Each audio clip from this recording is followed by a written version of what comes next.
Hi గారు, welcome to our channel. ప్రస్తుతం మనతో పాటు దాము బాలాజీ గారు సీనియర్ జర్నలిస్ట్ ఉన్నారు. వారితో ఒకసారి మాట్లాడదాం. సార్ నమస్కారం. సార్ నమస్తే. సార్, జమ్మూ కాశ్మీర్లో ఆపరేషన్ కిలార్ స్టార్ట్ చేశారు ఇండియన్ ఆర్మీ. సో ఈ నేపథ్యంలో చాలా మంది టెర్రరిస్టులను కూడా పట్టుకున్నట్టుగా వార్తలు వస్తున్నాయి. ముఖ్యంగా పెహల్గాం ఉగ్రదాడికి ఎవరైతే ప్లాన్ చేశారో అతన్ని కూడా పట్టేసుకున్నారు. అతనితో పాటు ఇంకో ఇద్దరు టెర్రరిస్టులు కూడా దొరికారు అని చెప్పేసి కూడా చెప్తున్నారు. అసలు ఏంటి ఆపరేషన్ కిలార్, మరి ఇప్పటివరకు ఎంతమంది టెర్రరిస్టులను పట్టుకున్నారు? సో ఇది ఎంతవరకు వెళ్తుంది సార్? ఒక దాని ఏమంటారు, ఒక మైల్ స్టోన్ అయితే క్రియేట్ అయింది నిన్న ఆపరేషన్ కిల్లార్తో. ఒక జంప్ అని చెప్పొచ్చు. అంటే యాంటీ టెర్రరిస్టు యాక్టివిటీలో మన మిలిటరీ ఆపరేషన్లో నిన్న ఒక చాలా ఇంపార్టెంట్ మైల్ స్టోన్ని మన ఇండియన్ ఆర్మీ చేరుకోగలిగింది. అదేంటంటే నిన్న ఆపరేషన్ కిల్లార్ అని చేపట్టింది. ఇది షోపియన్ అని అక్కడ డిస్టిక్ ఉంటుంది జమ్మూ కాశ్మీర్లో. ఇది సౌత్ కాశ్మీర్లో ఉంటుంది అన్నమాట. అంటే సౌత్ కాశ్మీర్లోనే ఈ టెర్రరిస్ట్ యాక్టివిటీలు ఎక్కువగా ఉంటాయి. ఎందుకంటే సౌత్ కాశ్మీర్ అనేది ఎల్ఓసికి దగ్గరగా ఉంటుంది. షోపియన్ కానీ, తర్వాత పుల్వారా కానీ, అనంతనాగ్ కానీ, కుల్గామ్ కానీ, ఈ ఏరియాల్లో ప్రధానంగా మనకి టెర్రరిస్ట్ యాక్టివిటీలు ఎక్కువ జరుగుతుంది. నిన్న వాళ్ళకి ఒక ఇంటెలిజెన్స్ ఇన్ఫర్మేషన్ వచ్చింది. రాష్ట్రీయ రైఫిల్స్ అని ఉంటుంది ఒక పారామిలిటరీ ఫోర్సు. ఈ రాష్ట్రీయ రైఫిల్స్కి సంబంధించి ఇంటెలిజెన్స్ నెట్వర్క్ కూడా ఒక యూనిట్ ఉంటుంది. ఆ యూనిట్ నుంచి వీళ్ళకి ఇన్ఫర్మేషన్ అందింది. దాంతో Jammu Kashmir police and CRPF జాయింట్గా కార్డన్ అండ్ సెర్చ్ అంటారు. కార్డన్ అండ్ సెర్చ్ అంటే మొత్తం ఒక ఏరియాలో టెర్రరిస్టులు ఉన్నారని వీళ్ళకి ఇన్ఫర్మేషన్ రావడంతో ఆ ఏరియాను మొత్తం వీళ్ళు రౌండప్ చేసి సెర్చ్ చేయడం అని దాన్ని కార్డన్ ఆఫ్ సెర్చ్ అంటారు. నిన్న నేను డీటెయిల్గా వివరించినాను సెర్చ్ మెథడ్స్ ఎట్లా ఉంటాయని. సో అలాగా వీళ్ళు సెర్చ్ చేస్తున్నప్పుడు ఈ టెర్రరిస్టులు ఎదురుపడ్డారు. టెర్రరిస్టులు కాల్పులు జరిపారని చెప్తున్నారు. కాల్పులు చాలా హోరాహోరీగా జరిగాయి. ఎందుకంటే టెర్రరిస్టుల దగ్గర కూడా చాలా అడ్వాన్స్డ్ AK-47 లాంటి వెపన్స్ ఉన్నాయి. దాంతో వీళ్ళు అటాక్ చేశారు. మిలిటరీ వాళ్ళు కూడా రిటాలియేట్ చేశారు. ఈ క్రమంలో కొన్ని గంటల కాల్పుల తర్వాత కొంతమంది టెర్రరిస్టులు పారిపోయినట్టుగా తెలుస్తుంది. ఒక ముగ్గురు మాత్రం హతమయ్యారు. అందులో వెరీ వెరీ ఇంపార్టెంట్ వ్యక్తి షాహిద్ అహ్మద్ కొట్టాయ్. ఈ షాహిద్ అహ్మద్ కొట్టాయ్ అనే వ్యక్తిని చంపడం అనేది ఒక పెద్ద మైలురాయిగా చెప్పుకోవచ్చు. ఎందుకంటే ఇతను ఏ కేటగిరీ టెర్రరిస్టులని ఒక లిస్ట్ ఉంటుంది మనకి. A category, B category, C category. అలాగా ఏ కేటగిరీలో ఉండే టెర్రరిస్టు ఇతను 2023లో LET అంటారు, లష్కర్-e తోయిబాలో జాయిన్ అయ్యాడు. దాని తర్వాత 2019లో ఆగస్టు 5న ఆర్టికల్ 370 రద్దు చేసి, ఆర్టికల్ 370 ఏం చెప్తుందంటే కాశ్మీర్కి ఒక ప్రత్యేక స్పెషల్ స్టేటస్ ఇచ్చింది. దాన్ని బీజేపీ గవర్నమెంట్ తీసేసింది. స్పెషల్ స్టేటస్ అవసరం లేదు కాశ్మీర్కి అని. సో అది రద్దు తర్వాత టెర్రరిస్ట్ యాక్టివిటీలు పెరిగాయి అన్నమాట. అందులో భాగంగా ఈ LET తరపున ఒక కొత్త ఆర్గనైజేషన్ని వాళ్ళు ఫామ్ చేశారు. దాని పేరే TRF, ద రెసిస్టెన్స్ ఫోరం. ఈ TRFకి ఇతను ఆపరేషనల్ కమాండర్గా ఉంటున్నాడు, చీఫ్ ఆపరేషనల్ కమాండర్. సో ఇతను అతి తక్కువ కాలంలోనే ఆపరేషనల్ కమాండర్ స్థాయికి వెళ్ళిపోయాడు అనమాట.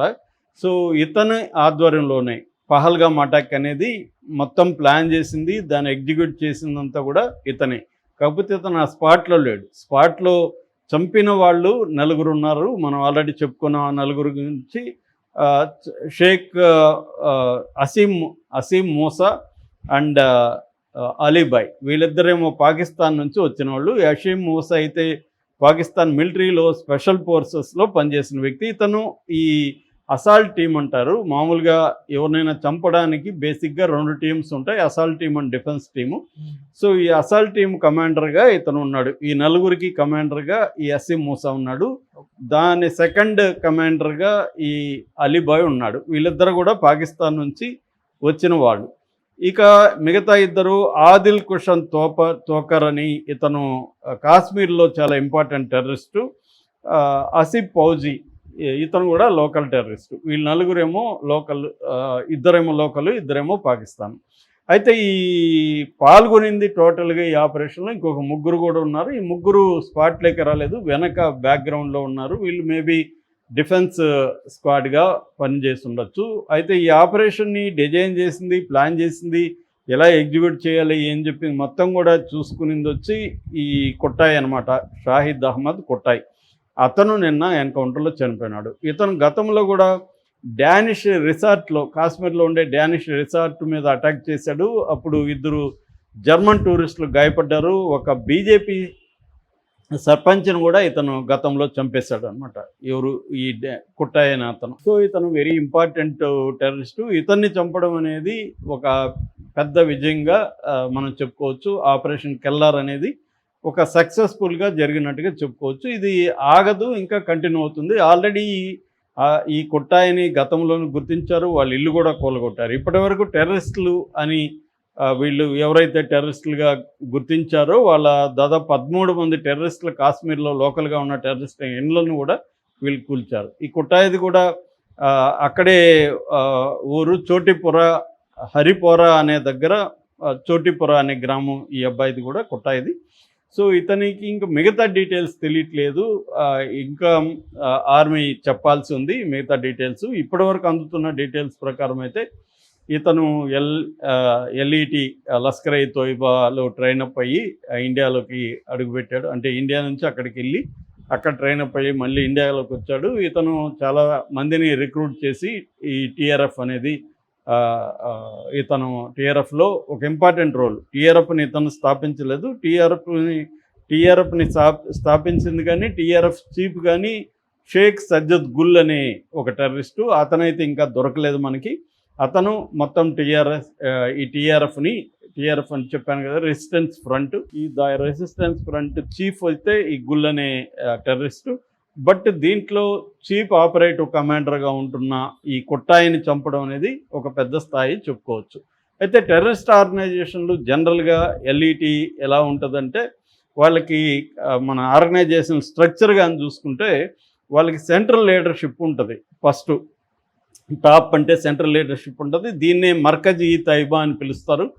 మన మురిద్కే అటాక్, మురిద్కే బహవల్పూర్, ఈ 2 ఇంపార్టెంట్. బహవల్పూర్లేమో జైషే ఈ మహమ్మద్ స్థావరం, మురిద్కేలేమో ఎల్ఈటి స్థావరం, లష్కర్ ఇ తోయిబా. ఈ లష్కర్ ఇ తోయిబాలో ఉండే సెంట్రల్ లీడర్షిప్ వచ్చి మర్కజ్ ఈ తైబా అంటారు, అది మురిద్కేలో ఉంది. ఇక రెండవ స్ట్రక్చర్లో రెండవ లెవెల్ ఏంటంటే ఆపరేషనల్ వింగ్ ఉంటుంది. దీన్ని జిహాదీ తంజీమ్ అని పిలుస్తారు. ఈ ఆపరేషనల్ వింగ్ ఇది బేసిక్గా ఏంటంటే ఆపరేషన్స్కి సంబంధించి, అంటే ఏదన్నా యాక్షన్స్ చేయాలన్నా ఆపరేషన్స్ ఎలా ప్లాన్ చేసుకోవాలి, ఇవన్నీ ట్రైనింగ్ ఎలా ఇవ్వాలి, ఇవన్నీ కూడా ఆపరేషనల్ వింగ్ అనేది చూస్తుంది. మూడవది లాజిస్టిక్ అండ్ సపోర్ట్ వింగ్. ఈ లాజిస్టిక్ అండ్ సపోర్ట్ వింగ్ వెపన్స్ని ఎట్లా ప్రొక్యూర్ చేయాలి, వెపన్స్కి సంబంధించి ఏ కైండ్ ఆఫ్ వెపన్స్ ప్రొక్యూర్ చేయాలి, ట్రైనింగ్ అప్పుడు ఏ కైండ్ ఆఫ్ వెపన్స్ యూజ్ చేయాలి, అమ్యునిషన్ ఏంటి, ఇవన్నీ కూడా చూసుకుంటుంది. వీళ్ళకి ఓజీడబ్ల్యూ అనే ఒక ఇది కూడా ఉంటుంది ఈ లాజిస్టిక్స్లో. ఓజీడబ్ల్యూ అంటే ఓవర్ గ్రౌండ్ వర్కర్స్ అంటారు. అట్లాగే స్లీపర్ సెల్స్ కూడా దీని కిందకే వస్తుంది. అంటే ఆపరేషనల్ వింగ్ వాళ్ళే స్లీపర్ సెల్స్ని కూడా ఫామ్ చేసుకుంటారు అన్నమాట. ఇక నాలుగవది ఫైనాన్షియల్ వింగ్. వీళ్ళు ఏం చేస్తారంటే నేషనల్ ఇంటర్నేషనల్గా ఫండ్స్ని కలెక్ట్ చేయడం, ఆ ఫండ్స్ని దేనికి ఎట్లా వాడాలి అలాట్ చేసుకోవడం, ఇవన్నీ కూడా ఫైనాన్షియల్ వింగ్ అనేది చూసుకుంటుంది. ఐదవది ప్రాపగండా అండ్ రిక్రూట్మెంట్ వింగ్. వీళ్ళకి ఏంటంటే నిరంతరం కుర్రవాళ్ళని బ్రెయిన్ వాష్ చేసి వాళ్ళని దీంట్లోకి తీసుకురావాలి, ఈ టెర్రరిస్ట్ మూమెంట్లోకి. అందుకని వీళ్ళు పేద ముస్లిం కుర్రవాళ్ళ మీద ఫోకస్ చేసి, ముఖ్యంగా యంగ్ కుర్రవాళ్ళు 17, 16 ఈ రేంజ్ టీనేజ్ కుర్రవాళ్ళని మీద కాన్సన్ట్రేట్ చేసి వాళ్ళకి మసీదుల్లోనూ మిగతా చోట్ల ఎక్కడెక్కడైతే వాళ్ళు కాంగ్రిగేట్ అవుతుంటారో అక్కడంతా వీళ్ళు కొంతమందిని ఏర్పాటు చేసుకొని వీళ్ళకి బ్రెయిన్ వాష్ చేసి, అందులో యాక్టివ్గా ఎవరు ఉన్నారో వాళ్ళని సెలెక్ట్ చేసుకొని వాళ్ళకి కొంత డబ్బులు అవన్నీ కూడా వాళ్ళ ఖర్చులకి ఇచ్చి వాళ్ళని బ్రెయిన్ వాష్ చేసి మెల్లమెల్లగా వాళ్ళని రిక్రూట్ చేసుకుంటారు. మనకు కూడా అందుకనే ఓల్డ్ సిటీలో పేదవాళ్ళు కావచ్చు, ఇట్లా మక్తా కావచ్చు, ఇలాంటి ముస్లిం స్లమ్స్ ఎక్కడ ఉంటే అక్కడ వీళ్ళు ఫోకస్ చేస్తుంటారు. ఎందుకంటే పేదరికం ఉన్న చోట వాళ్ళకి అసంతృప్తి ఉంటుంది, కోపం ఉంటుంది, యాంగర్ ఉంటుంది. దాంట్లో నుంచి వాళ్ళకి ఈ హిందూ దీనివల్లే మీకు ఇది జరుగుతుంది, మనకి ఇస్లామిస్టు రాజ్యం ఇంపార్టెంటు, దానికోసం మనం పోరాడాలి అన్న ఒక ఇది ఉంటుంది. రెండోది ఆ స్థాయి కుర్రవాళ్ళలో ఒక ఐడియలిజం, ఏదో చేయాలి సాధించాలని ఒక ఐడియలిజం ఉంటుంది.